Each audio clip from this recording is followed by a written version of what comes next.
Tiniyak na Malacanang ang kaukulang tulong sa mga apektado ng habagat sa ilang bahagi ng bansa. Ayon sa palasyo, nakatutok ang mga ahensya ng gobyerno sa sitwasyon ng lugar na nakararanas ng matinding pagbaha. Si Elena Luna sa detalye. Tiniyak ng palasyo na nakatutok ang gobyerno sa mga pangangailangan ng mamamayan kasunod ng mga nangyaring bagyo at mga pag-ulan. Sinabi ni Presidential Spokesperson Edwin Lacerda na nakamonitor ang NDRRMC sa sitwasyon sa Olongapo matapos mapaulat ang pagbaha at landslide doon. Ibinahagi rin ni Lacerda na may grupo ng pumunta sa Batanes, dala ang mga kailangang tulong sa mga apektado doon ng bagyong Odette. Noong Biyernes, tumama sa lalawigan ng Batanes ang number 4.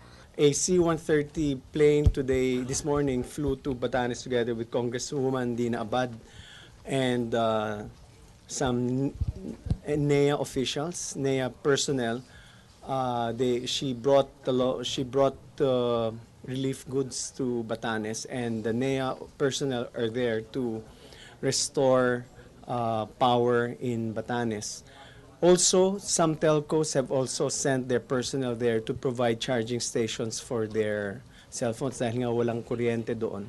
So, nagpadala ang mga telcos ng mga tao para provide ng charging stations sa kanilang mga cellphone. Ang sitwasyon sa Batanes ang isa sa mga dahilan kung kaya nagdesisyon si Pangulong Aquino na bumalik na sa Maynila nitong Linggo mula Zamboanga City. Sa paglabas ng Pilipinas ng bagyong Odette, patuloy pa rin ang panawagan ng palasyo sa mga may mabubuting loob. Wala pa pong assessment ngayon kasi ngayon lang po nakalabas yung mga tao. So there will be a major damage was to crops according to Secretary Butchabad. So, but there will be an assessment today.